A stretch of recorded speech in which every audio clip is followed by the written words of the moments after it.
In the early 2000s, when I graduated college, I and my friends did what we needed to do to survive. I had a friend that slept in an abandoned janitor's closet. Another person I knew shared a studio apartment with two other roommates. I and my best friend Joe were the lucky ones. We were a part of the Living with Our Grandmothers Club.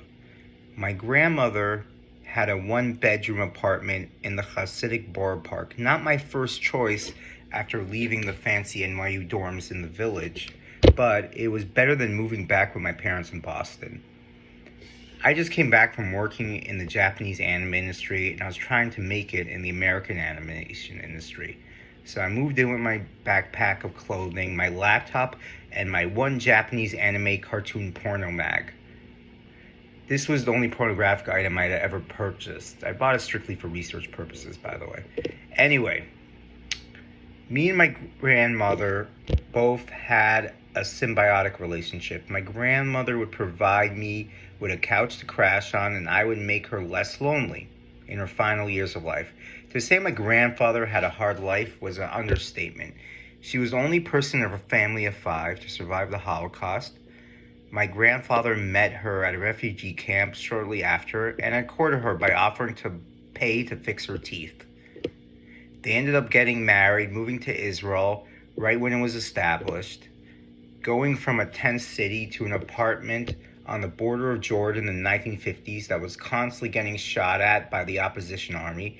She later moved to the city of Bnei Brak next to Tel Aviv, where her and my grandfather lived paycheck to paycheck and accrued a lot of debts. They had so much debts in Israel that in the 1970s they had to flee to America and start a new life.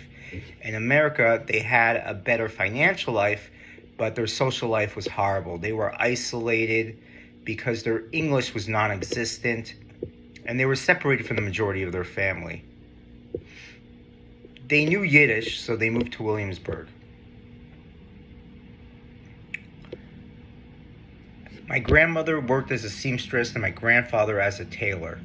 My grandfather died, leaving my grandmother alone and lonely. By the time I came to live with my grandmother, she was like a wilted flower, drained of all vitality and hope. But I carried her father's name. I was gonna change her. I needed a way to connect with her and spread joy in her life. I didn't know how. It was so hard. We were from different worlds, complete opposites. She was quiet and introverted. I was loud and obnoxious. She was super clean and I was messy as can be. One of the things that gave her great joy was joking to me from time to time on how she would catch me wearing the same boxers 2 days in a row. She was old world Europe and super religious. I was a hipster wannabe who's coming more and more secular by the day. How could I bond with her? Well, The Pianist just came out on DVD, and she survived Auschwitz. This would be a great way to get into a lively conversation. I played on my laptop one day when she came into the living room. She looked at me briefly while I was watching it and looked unamused. She said in her broken Hebrew, "I lived this. Why do I need to watch it?" I figured maybe I can give her a makeover. She dressed like an extra on the set of Fiddler on the Roof.